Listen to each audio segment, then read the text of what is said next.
Eu sempre quis encontrar minha rotina dos sonhos. Eu sempre fiquei vendo a vida das pessoas, a vida das influências, principalmente as influências que são mães, porque eu ficava pensando, se elas conseguem fazer tudo isso, se elas conseguem acordar cedo, se arrumar, cuidar da casa, cuidar dos filhos e ainda trabalhar e estudar, como é que eu, que ainda não tenho filhos, não consigo fazer tudo isso? Meu Deus, como é que eu faço para organizar minha rotina? Eu sempre fiquei pensando muito isso, me comparando com as rotinas delas e sem conseguir encontrar o melhor caminho para viver a minha própria rotina, a minha rotina dos sonhos. Por muitos anos na minha vida, eu tinha uma rotina já pré-estabelecida, porque eu fui missionária católica em uma comunidade por mais de 10 anos. Dos meus 20 aos 30 anos, já existia toda uma rotina, aquilo que eu ia viver a cada momento do meu dia. Claro que eu poderia acordar mais cedo, por exemplo, para fazer alguma coisa que eu quisesse, não sei, ler um livro, ir para academia, ou então no fim de semana eu tentava ler também nos intervalos de almoço. Só que de forma geral a minha rotina já estava pré-estabelecida. E quando eu saí dessa comunidade, né, continuei católica, mas não sou mais missionária em tempo integral, digamos. Eu tive esse desafio em 2023 para conseguir estabelecer uma rotina que funcionasse para a minha vida e para a minha realidade. Então, no ano de 2023, ali até 2024, minha vida estava um completo caos.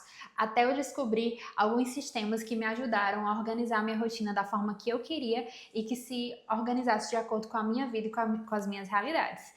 Então, seja bem-vindo ao meu canal, eu sou Thaís, eu falo aqui sobre produtividade, autoconhecimento, livros e outras coisitas mais. Então, se você gosta desses assuntos, já pode se inscrever aqui no canal.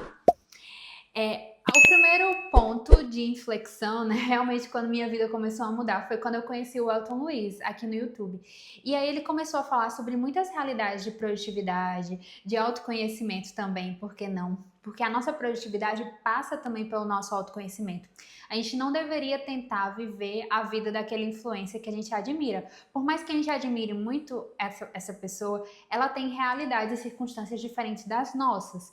É como fala o filósofo, né? Eu sou eu e as minhas circunstâncias.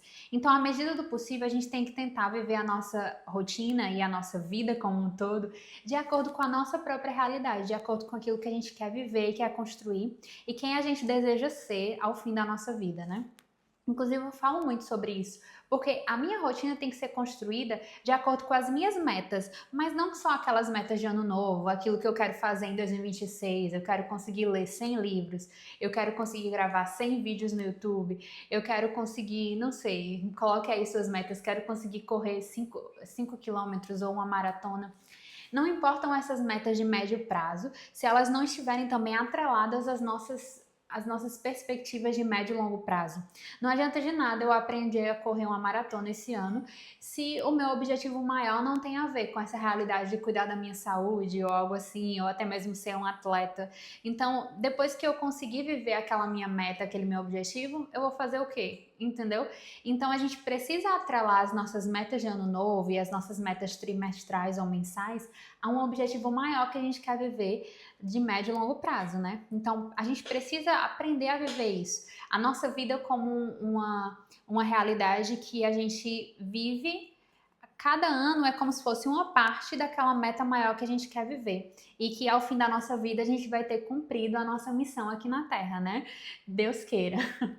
Mas então, quando eu me deparei com os vídeos do Elton, ele falava muito de um livro chamado A Única Coisa. E eu decidi ler esse livro ano passado, né? Como eu disse, 2023 e 2024 minha rotina estava uma zona. Só em 2025, no ano passado, é que eu consegui estabelecer a minha rotina dos sonhos. Foi a minha meta de ano novo, uma das minhas metas de ano novo. Mas eu só consegui depois que eu li esse livro, A Única Coisa. E muitas vezes a gente lê um livro e a gente, por mais que a gente entenda o que aquele livro quer dizer, a gente entenda os conceitos, às vezes a gente não consegue aplicar na nossa própria vida, porque a gente ainda está meio que querendo fazer muitas coisas ao mesmo tempo. E no livro A Única Coisa, os princípios que ele coloca é exatamente, o mais importante é que você tem que eleger uma única coisa que você vai fazer no seu dia e que vai fazer com que todas as outras coisas que você fizer sejam menos importantes ou até mesmo desnecessárias. Ou seja, se você fizer bem aquela sua única coisa, se você se dedicar bem àquilo, as outras coisas que você vai fazer no seu dia não importam tanto assim, entendeu? Porque é como se você já tivesse cumprido a sua missão daquele dia. É como se eu passei 2 horas, 3 horas, 4 horas estudando, gravando um vídeo aqui para vocês. E de manhã eu já fiz isso, certo? Eu passei 3 horas fazendo a minha única coisa, que é estudar e ensinar. A minha única coisa é ensinar, certo? Mas para que eu ensine alguma coisa, eu preciso aprender aquela coisa primeiro. Então, o estudo está dentro dessa questão do ensino. Então, no momento em que no meu dia eu consigo dedicar 2, 3 horas para esse estudo e posterior ensino, ou seja, gravar um vídeo aqui no YouTube, gravar um vídeo no TikTok, para o Instagram, fazer um post, eu já me sinto tendo cumprido a minha missão naquele dia, porque todas as outras coisas são mais tranquilas ou até mesmo desnecessárias. Eu também tenho que cuidar da casa, eu também tenho que fazer comida, eu tenho que limpar, eu tenho que lavar roupa, eu tenho que estar com meu marido.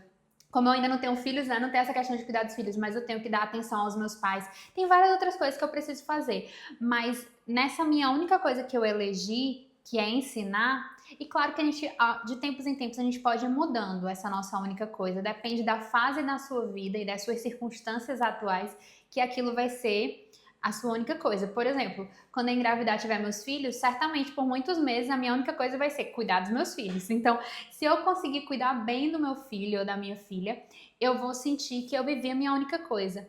E eu entendo. Você vai me dizer, Thaís, mas que loucura, eu tenho 1 milhão de coisas para fazer. Não dá para eu ficar pensando só em uma única coisa. Mas isso eu falo por experiência própria. Na minha vida foi desse jeito. Também pensei, meu Deus, como é que isso vai acontecer? Só que isso, tendo o foco numa única coisa, me fez cada vez mais tirar as coisas que não são tão importantes assim da minha rotina. Então, por exemplo, eu gosto de estudar sobre vários assuntos diferentes, só que eu percebia que eu não ia conseguir me dedicar bem a tudo aquilo que eu estava estudando. Eu estou fazendo faculdade de filosofia, fora isso eu gosto de ler livros também de antropologia filosófica, de forma específica de antropologia feminina. Eu comecei a estudar latim, tudo isso ano passado. Comecei a fazer um curso também de história da arte. Estava estudando também português, enfim, era muita coisa. Fora o meu trabalho, a minha casa, meu marido, gravar vídeo, 1000 coisas. Então eu comecei a eleger algumas coisas que eu iria tirar da minha rotina naquele tempo específico para me dedicar melhor às outras coisas. Ou seja, aquela única coisa que eu tinha elegido. E isso mudou totalmente minha rotina e me fez sair desse caos que eu estava vivendo, querendo conseguir fazer tudo ao mesmo tempo e sem conseguir fazer nada direito.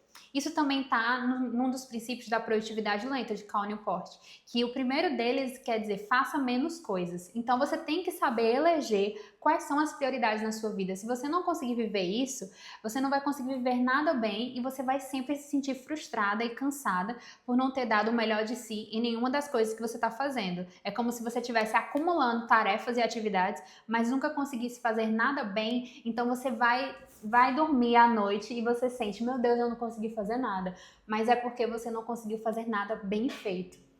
O segundo sistema que eu aprendi no ano passado foi o ano em 12 semanas. Como eu falei no começo, a gente muitas vezes faz as nossas metas de ano novo e a gente coloca 3, 4, 5 metas, ou até mesmo mais, 10 metas, para que a gente possa cumprir naquele nosso ano, né? Então, talvez você provavelmente fez suas metas de ano novo para 2026. Só que você percebe que em janeiro e fevereiro você está super animado.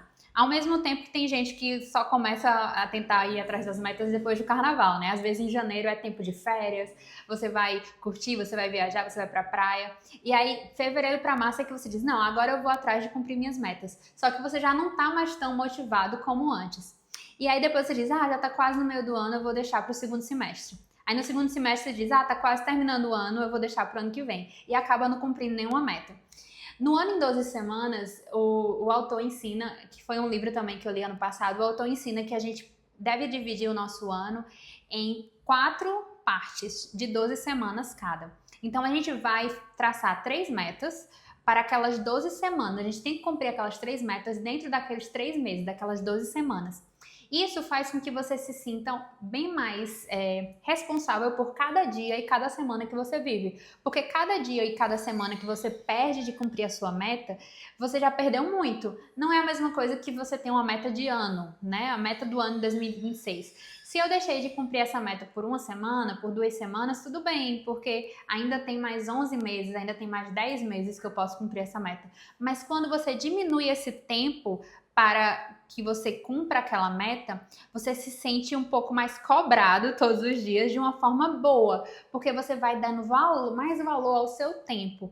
A cada dia, a cada hora, a cada semana é muito mais importante, porque senão, se você perder a linha ali por uma semana, você já perdeu assim um 1/12 de tempo para você cumprir aquelas metas, entendeu? Então, são metas um pouco mais intencionais, direcionadas para aquele tempo. E a outra coisa, por que você deveria viver o seu ano em 12 semanas, é porque a sua vida muda ao longo do ano. Eu não sei se você já viveu isso, eu vivo muito isso com as minhas leituras. Às vezes eu até organizo o meu cronograma de leitura para aquele meu ano. E quando eu chego mais ou menos ali em março, abril, eu digo: ah, mas eu não quero ler esse livro não, que eu coloquei para ler esse mês. Eu vou ler tal livro, porque eu tô lendo um livro que indicou um outro livro, aí eu acabo ficando mais curiosa para ler esse outro, aí acaba passando na frente. Então, todo mundo já teve um livro que passou na frente da fila, né? Mas isso acontece com muita frequência na nossa vida, porque a gente vai mudando ao longo do ano. Então, como é que eu vou prever o que é que eu vou viver em setembro, se eu ainda tô agora em fevereiro? Entendeu? Assim, então como é que eu vou dizer assim, eu vou planejar o meu ano inteiro? É muito surreal isso, principalmente porque nós somos pessoas, a gente muda, os nossos interesses mudam, os interesses centrais e essenciais acabam não mudando, né? Mas ao longo do tempo a gente se sente interessado por outras realidades e acaba que não vai conseguindo cumprir. Aí isso também nos frustra, nos deixa mal, nos faz sentir que a gente está quebrando as promessas que a gente fez a si mesmo, né? E a última coisa, o terceiro sistema, né, que eu falei que eu ia falar sobre 3 sistemas. O terceiro sistema que eu descobri no ano passado para o começo desse ano foi a dimensão da produtividade cíclica. Esse sistema é mais específico para mulheres. Por quê? Porque mesmo vivendo, por exemplo, a minha única coisa e colocando blocos de tempo para fazer essa única coisa, e mesmo me planejando para apenas 3 meses, né, 12 semanas no meu ano, em vez de planejar o ano inteiro, eu ainda sentia que faltava alguma coisa, eu ainda sentia que eu não conseguia viver tão bem assim, como eu poderia viver os meus dias, as minhas semanas, os meus meses e o meu ano como um todo. E aí eu descobri a produtividade cíclica. Eu descobri que nós, como mulheres, não podemos ver a nossa vida simplesmente de forma dentro do ciclo circadiano, ou seja, toda segunda-feira eu vou acordar às 6 da manhã. Toda terça-feira eu vou ter aula de inglês. Toda quarta-feira, tipo, tem algumas coisas que a gente não tem como mudar na nossa vida. Claro, né? O nosso trabalho, se a gente tem aula na faculdade ou algo assim, a gente não tem como mudar essas coisas. Mas tem outras coisas que a gente escolhe para fazer no nosso dia e com o nosso tempo, naquela semana em específico, na outra semana, que a gente pode sim alterar. Principalmente na parte da noite, que normalmente a gente já tem voltado para casa e já tá mais vivendo aquilo que a gente pode viver. A gente pode alterar de acordo com o quê? De acordo com o nosso ciclo. Então, nós como mulheres vivemos 4 fases do ciclo menstrual. Então, a gente menstrua, depois a gente vive a fase folicular, depois a gente vive a fase ovulatória e, por fim, a fase lútea, que é logo antes da menstruação. Então, fora o nosso ciclo circadiano, que dura 24 horas, nós também vivemos um ciclo infradiano, que dura os 28 dias do nosso ciclo. Ou, dependendo do tamanho do seu ciclo, 26, 27, 30, enfim, não tem problema quanto a isso. Então, a gente precisa também adequar nossa produtividade a essa vivência desse ciclo infradiano, que é algo próprio nosso e é um dom, é uma graça dada por Deus para que nós possamos gerar vida e também para que nós possamos nos atentar a esse ciclo de maneira a viver melhor a nossa vida como um todo, tanto a nossa alimentação como os nossos exercícios e a nossa produtividade. Então, eu comecei a adequar a minha produtividade a essa vivência do meu ciclo. De que forma, Thaís? De forma específica, eu conseguia perceber que logo antes de menstruar, aquela famosa TPM, né, que é a fase lútea do ciclo, eu ficava muito cansada de manhã cedo. Eu tinha dormido bem, eu tinha comido, eu tinha descansado, eu não estava cansada, mas eu começava a viver, por exemplo, o meu bloco de tempo da minha única coisa, e depois de 1 hora, 2 horas, eu já estava com a mente cansada. É como se eu não tivesse forças mentais para estudar tanto quanto eu tinha na semana anterior. Isso era muito doido, porque eu não tinha feito nada diferente naquele dia. Como eu disse, eu tinha descansado, eu tinha me alimentado, eu tinha feito tudo que eu podia fazer. Tava bebendo água e eu não conseguia entender por que aquilo estava acontecendo. Até eu descobri a produtividade cíclica. E eu comecei a perceber que nesse tempo em específico da fase lútea, é exatamente uma fase em que os nossos hormônios estão todos descendo. Isso faz com que realmente a nossa energia fique mais baixa, comece a baixar a nossa energia biológica mesmo, a energia do nosso corpo e da nossa mente. E aí a gente precisa se alimentar mais do que o normal, melhor, descansar mais do que o normal. E é por isso que nesse tempo de fase lútea e de fase menstrual, a gente não deve se sentir culpada se a gente precisar dormir um pouco mais, se a gente precisar comer um pouco mais, mas a alimentação a gente precisa viver da melhor forma, né? Se a gente se entupir de carboidrato também não vai ser bom. A gente precisa se alimentar de uma forma que vai nos dar mais energia, mas ao mesmo tempo não vai nos dar, não vai trazer tanto açúcar pra gente. Enfim, é um grande caminho que ao longo dos próximos vídeos eu vou falar um pouco mais para vocês sobre isso, de forma especial sobre essa produtividade cíclica, porque é algo que é específico para nós mulheres. Todos esses sistemas, como a única coisa, como o ano em 12 semanas, são sistemas muito bons e que a gente pode tirar proveito deles. Só que foram criados por homens para homens, sem levar em conta essa nossa realidade cíclica, esse nosso outro ciclo que nós temos. E é por isso que a partir de agora eu vou falar cada vez mais sobre essa dimensão da produtividade cíclica. E eu já estou falando sobre isso no grupo do WhatsApp aqui, que tem estudos femininos, e que eu vou deixar o link aqui embaixo, caso você queira participar, entender um pouco mais sobre a saúde, sobre o corpo e sobre a alma femininas, que são estudos femininos de forma geral. Então a gente vai estudar sobre o nosso corpo, como a gente pode conhecer mais o nosso corpo e viver melhor de acordo com ele, com algo que é próprio nosso como mulheres, e também na nossa alma feminina, na nossa antropologia feminina, nos conhecermos mais como mulheres, quais são as características específicas que nós temos que nos diferem dos homens e que nos fazem viver de acordo com a nossa missão e com a nossa natureza, né?